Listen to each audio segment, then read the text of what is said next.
Horizontes culturales. Arte. Pueblos originarios. Fiestas y tradiciones. Educación artística. Gestión cultural. Creación. Identidad. En Horizontes Culturales vamos al encuentro de espacios para la convivencia y la imaginación. Horizontes culturales, un programa del Instituto Sonorense de Cultura. Bienvenidos a una nueva edición de Horizontes Culturales, un programa del Instituto Sonorense de Cultura en colaboración con Televisión Educativa. El día de hoy tenemos la presencia de uno de los grandes fotógrafos sonorenses, Héctor Maldonado. Héctor, bienvenido. ¿Qué tal? Gusto saludarte. Primero que nada, Héctor, te quería proponer un juego de arqueología de la memoria para ir un poco a tu pasado, para ver de dónde surge tu pulsión creativa, tu acercamiento a la imagen. ¿Cómo empieza el Héctor Maldonado fotógrafo? Pues es una larga historia, porque empecé muy niño realmente. Yo tendría, pues no sé, 6, 7 años la primera vez que yo soy de Cananea, y todos los tiempos libres, vacaciones, puentes y todo, era así como que al rancho, ¿no? Siempre íbamos al rancho que tenía mi papá. Entonces no había realmente mucho contacto así con el mundo exterior, ¿no? Y yo a esa edad fue la primera vez que vi a un tío mío con una cámara y yo así como desesperado, siempre el aparato en sí me llamó mucho la atención. Ya cuando por fin me permitieron de alguna manera ver sobre el lente y poder tomar una foto, no, para mí fue como un viaje a Disneylandia, ¿no? Fue así como que mi realización como niño. Y valga decir que desde entonces es lo que a mí más me llama la atención de la foto, así como que el clic, ¿no? El momento en el que disparo. Pero era yo muy niño, entonces llegada la Navidad de ese año, yo pedí de regalo que me dieran una cámara. Y mi papá, pues dentro de sus posibilidades, pues me dio una camarita así chiquita, una Instamatic, de esos de rollos de 110 milímetros. Y cada semana pues me permitía, me regalaba un rollo y me regalaba un revelado, ¿no? Ya, pues fue el primer revelado yo de 1 hora que conocí. Yo vivía en Cananea, íbamos a Douglas al mandado, y ahí al llegar al súper iba yo con mi rollo y lo dejaba, y ya al salir del súper con mis papás ya pasaba él conmigo y me compraba un rollo nuevo y pagaba ese que se había revelado. Siempre eran 12 fotos, cuando tenía uno de 24 ya era fiesta, ¿no? Entonces tenía que pensar yo muy bien cada foto que iba a tomar durante la semana.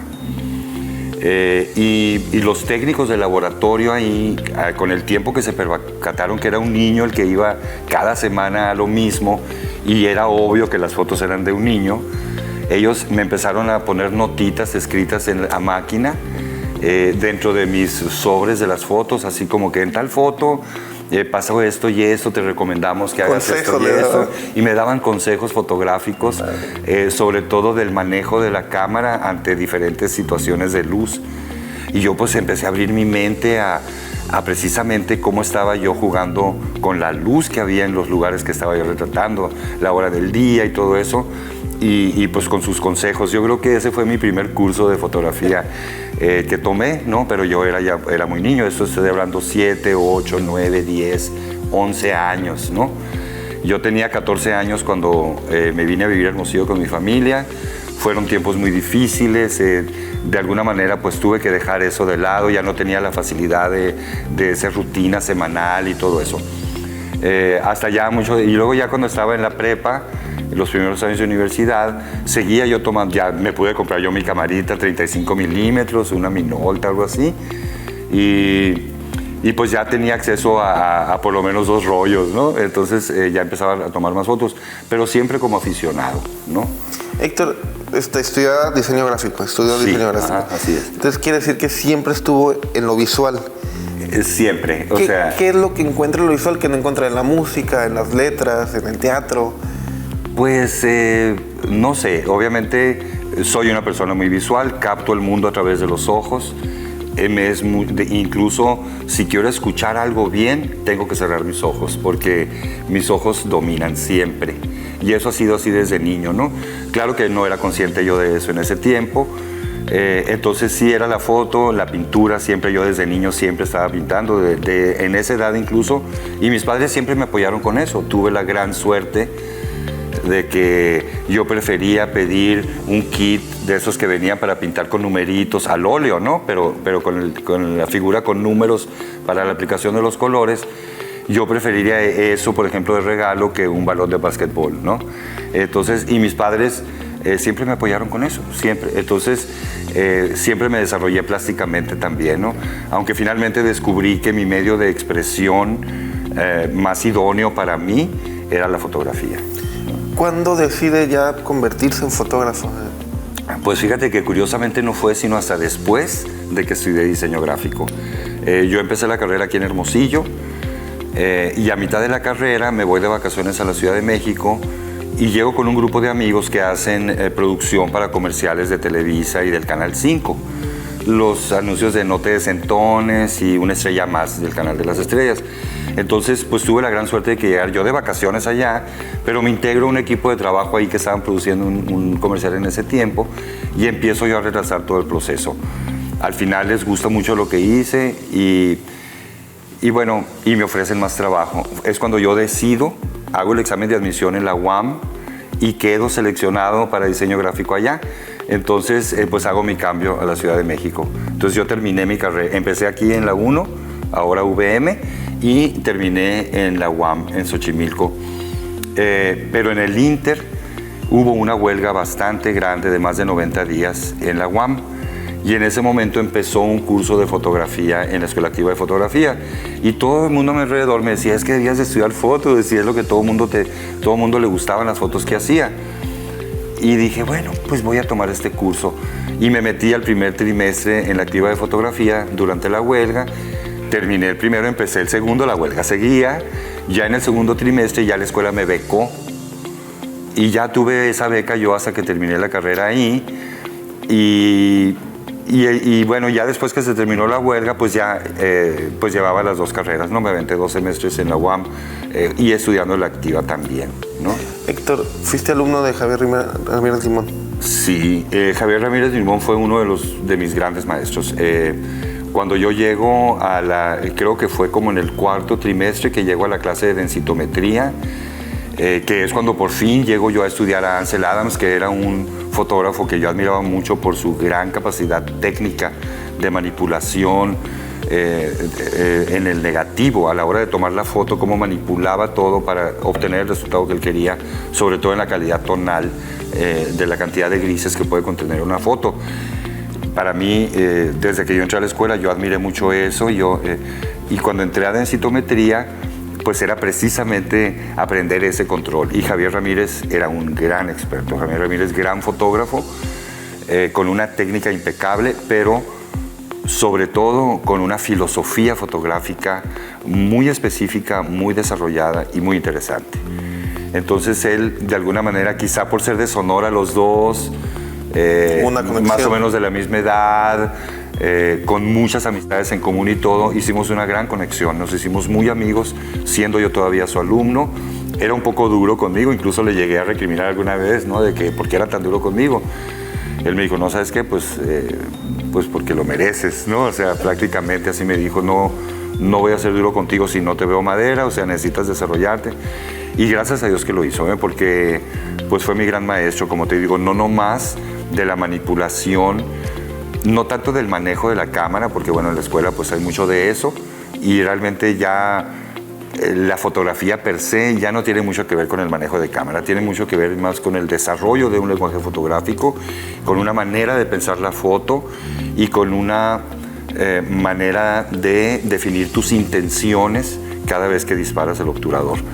Creo que Javier Ramírez fue mi gran maestro al respecto, fue el que me abrió este mundo que me permitió de una manera un poco más organizada expresarme a través de la fotografía. Entonces, pues Javier Ramírez es parte de mi vida, lo será siempre, lo admiro mucho, siempre lo admiraré y siempre fuimos muy cercanos, lo quiero mucho, nos dolió mucho su partida temprana. Sin embargo, pues el legado que dejó es muy importante a nivel nacional, ¿no? O sea, Héctor, justamente eso que mencionas, te lo iba a preguntar enseguida. Una cosa es el tener esta sensibilidad de tomar y fotografiar momentos bellos, encuadres bonitos, y otra cosa es dotar a la fotografía de un cuerpo narrativo, ideológico, conceptual. Cuando tú tomas las clases con Javier y se te abre todo este mundo, ¿Qué es lo que encuentras adentro de Héctor Maldonado? ¿Cuáles son las pulsiones creativas, artísticas? ¿Qué es lo que le da curiosidad? ¿Qué es lo que lo motiva a tomar esa fotografía? Pues mira, eso ha cambiado a través del tiempo. En ese momento, que fue como mi primer acercamiento a esta forma, a esta manera de hacer foto, pues era mucho más intimista.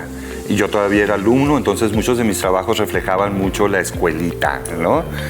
Un tanto lo que se esperaba de mí, cumplir el objetivo de la clase de ese momento y todo eso, ¿no? Pero digamos que terminando la escuela inmediatamente, cuando yo ya empiezo a expresarme por mi propia expresión, no por una asignatura, sigo siendo muy intimista. Parto de un lienzo totalmente blanco o totalmente negro y empiezo a agregarle objetos a la escena, iluminación, y creo mi propia imagen de la nada. Entonces resulta un trabajo muy intimista, un tanto cómodo en un sentido de que no estoy saliendo a la calle a tomar foto. Entonces trabajo cómodamente dentro del estudio, controlo hasta el último aspecto de la foto. Es como un laboratorio. Es como un laboratorio, exactamente. Un poco un control freak uno, que es algo que batalla uno para dejar después, pero en ese momento, pues así era, me sentía yo cómodo haciendo eso. Y fue cuando hice mis primeras exposiciones, que gracias a Dios le gustaron mucho a la gente. Trabajé mucho con el cuerpo humano, hacía mucho desnudo. Zona Líquida llega ahí. Zona Líquida es la primera exposición individual oficial que tengo en Hermosillo. Ya había tenido yo una colectiva y una individual en la Ciudad de México, en galerías así de nada importantes, digamos, ¿no? Pero yo llego a Hermosillo a hacer mi primer trabajo con Antares, cosa que le estaré eternamente agradecido a Claudia Landavazo, que era mi amiga en ese momento, bailarina de Antares, y me recomendó con Miguel. Y también muy agradecido con Miguel porque me dio esa gran oportunidad de, sin conocerme, retratar el grupo. Y le gustó mucho mi trabajo, tanto que me pidió que imprimiera las fotos para exponerlas después de la función. Ahí, en esa exposición, fue cuando empieza todo. Ahí Alejandra Platt, que era el presidente del Corredor Fotográfico Fronterizo y fundadora, junto con Joel Montoya, don Alberto Herrera y Héctor Domínguez, ve mi trabajo y le gusta mucho. Entonces ella averigua con Miguel quién soy. Al día siguiente me llama Alejandra y me invita a participar al corredor. Es cuando yo me integro al corredor fotográfico y empieza para mí una historia nueva totalmente en mi vida. Héctor, entonces te incorporan después de la exposición que le tomas Antares, Alejandra Platt, te incorpora al corredor. Son los años 90, la década de efervescencia en la fotografía sonorense. Estás inserto en esa, eres uno de los nombres relevantes de toda esa generación que hizo grandes cosas por la fotografía. ¿Cómo era vivir en los 90, en ese punto histórico? Ajá. Pues fui muy afortunado de que me tocara esa época. Un par de años antes había empezado el Festival de Fotoseptiembre aquí en Hermosillo. Ya existía el corredor fotográfico. Joel y Alejandra, don Alberto, bueno, todos los fundadores habían hecho ya una labor muy interesante, pero yo llego, ya estaba todo organizado y todo, pero ya estaba funcionando cuando yo llego y me subo a esa ola y tomo ventaja de todo lo que está sucediendo. Era verdaderamente, como lo dices, una gran efervescencia fotográfica que nos permitió pues desarrollarnos de una forma muy explosiva. En ese momento era una actividad tremenda, teníamos 10, 15, 20 exposiciones por año, era una cosa imparable, ¿no? Era una gran hermandad para empezar, era mucho apoyo entre todos los fotógrafos, era mucho aprender unos de otros, había mucho intercambio de conocimiento, de experiencias. El corredor fotográfico era un recinto que nos permitía evolucionar como fotógrafos. Teníamos un taller de crítica fotográfica en la que íbamos presentando los trabajos nuevos que íbamos haciendo por semana y eran sometidos a una crítica muy constructiva. Se acabó mucho el alabar el trabajo del otro, porque es muy común que sacas trabajo y todo el mundo, ¡ay, qué bonito! Un poquito condescendiente. Exactamente, entonces en esa alabanza pues realmente no hay áreas de oportunidad, ¿no? Entonces se desarrollan estos talleres que nos permiten ser un poco más críticos con nuestro propio trabajo y con el de los demás. Y al ser la gente crítica, verdaderamente crítica con el trabajo de uno, pues se gana mucha objetividad a la hora de desarrollar una intención con lo que estás haciendo fotográficamente, ¿no? Entonces fue una época de crecimiento efervescente, muy bonito, tenemos mucha suerte, creo, los fotógrafos que nos tocó esa época, ¿no? Héctor, si pudiéramos hacer una cartografía de tu obra, poniendo como punto principal, digamos, Zona Líquida y la última, Daños Colaterales, que es la que está en Musas, para que vayan a verla también, con parte de la exposición de arte sonorense. ¿Cómo consideras o cómo calificas, cómo definirías tú tu evolución artística? ¿Cómo son los puntos que han ido cambiando, que cambias de temática, de curiosidades? ¿Cómo la definirías tú? Pues fíjate que creo que durante un tiempo fue como una evolución que se fue dando paulatina del espacio íntimo al espacio social y pasé por varias etapas en ese proceso. Creo que desde que llegué a mi preocupación por la cuestión social, creo que de ahí como que sentí un poco que había llegado a algún lugar. Ahorita en este momento estoy desarrollando obra un poco más intimista, de nuevo la combino, ahorita estoy como regresando un poco a ese remanso tan cómodo para mí que es el espacio íntimo, ¿no? Pero lo combino con el espacio social. Creo que la preocupación social, pues cuando llega ya no se puede ir, ¿no? Entonces, y el trabajo lo sigue reflejando. Pero sí ha sido una transición, sobre todo en esas épocas en las que estaba yo tratando de salirme del estudio, estaba tratando de soltar el control sobre la calidad lumínica y la forma y todo lo que constituía mi foto. Fue difícil dejarlo, confiar en lo que ya está dado por el mundo, confiar en mi edición de esa pequeña parte del universo que estoy haciendo a través del lente. Sí hubo allí una crisis, no podría decir existencial, pero sí como creador, como fotógrafo, sí tuve una crisis bastante severa ahí. Estuve 2 años así como casi sin tomar foto.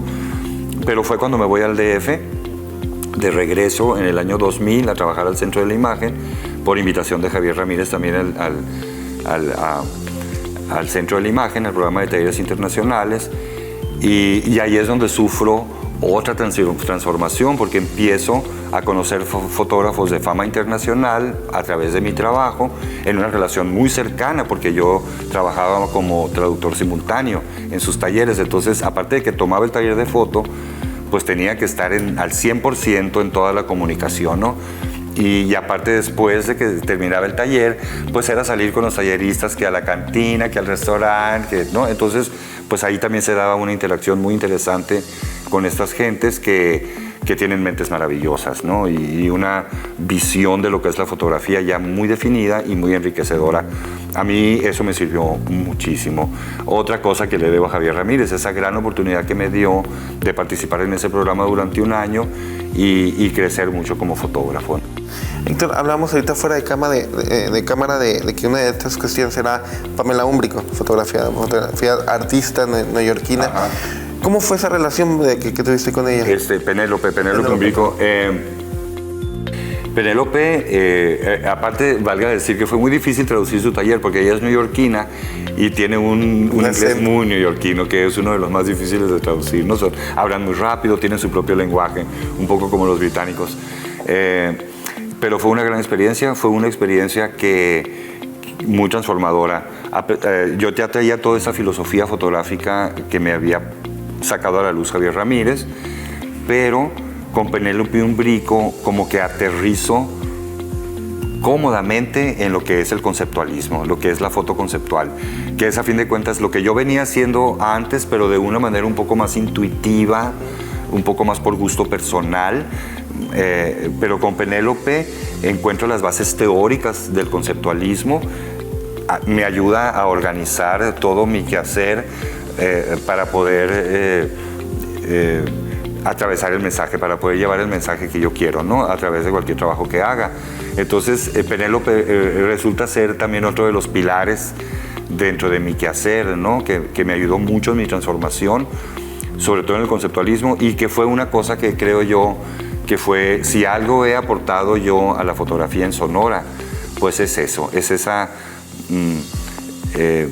teorización del conceptualismo para que los fotógrafos podamos trabajar de una manera más contundente y con más seguridad el conceptualismo dentro de la fotografía.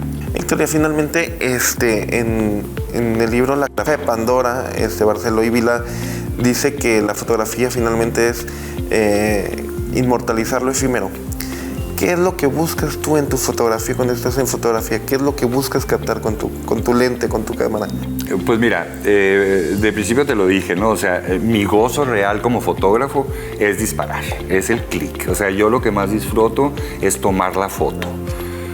Hay veces que ni veo lo que tomé o tengo mucho archivo ahí que nomás son fotos que tomé que realmente o no tenían una intención muy definida o ya la satisfacción que me le dieron, ya me la dieron, que fue el clic, ¿no? Cierto que cuando tú captas una imagen, pues se hace inmortal, sobre todo ahora con los medios digitales. Antes, pues te tenías que preocupar más con la conservación de la imagen, los papeles hasta del hongo y el polvo, ¿no? Ahorita ya con lo digital, pues ya superamos eso. Yo creo que mi intención, sobre todo con el conceptualismo, más que con una imagen en sí, es pues crear conciencia social, evidenciar cosas que están pasando en nuestra sociedad que pueden ser muy aparentes para unos y totalmente invisibles para otros, ¿no? Entonces, creo que mi intención como fotógrafo ahorita, a ningún nivel social, es pues crear un poquito de conciencia, por lo menos en lo que yo creo que debe de ser, ¿no? ¿Ese es tu camino ahorita que vas a hacer? Creo que sí, aunque como te digo, estoy un poco volviendo también a la raíz al intimismo y a eso, porque también creo que no hay que descuidarse uno mismo también. Hay ciertas cosas que puede ser interesante desarrollar para evolucionar uno como persona, para superar cuestiones personales, ¿verdad? Héctor, te agradezco mucho poder que hayas estado aquí con nosotros. Un gusto poder platicar contigo. Esto fue una nueva edición de Horizontes Culturales. Estuvimos con el gran fotógrafo sonorense Héctor Maldonado. Soy Omar Quintana y nos vemos en la siguiente semana. Gracias. Hasta luego. Gracias. Horizontes Culturales. Arte, Pueblos originarios. fiestas y tradiciones, Educación artística. gestión cultural, Creación. identidad. En Horizontes Culturales vamos al encuentro de espacios para la convivencia y la imaginación. Horizontes Culturales, un programa del Instituto Sonorense de Cultura.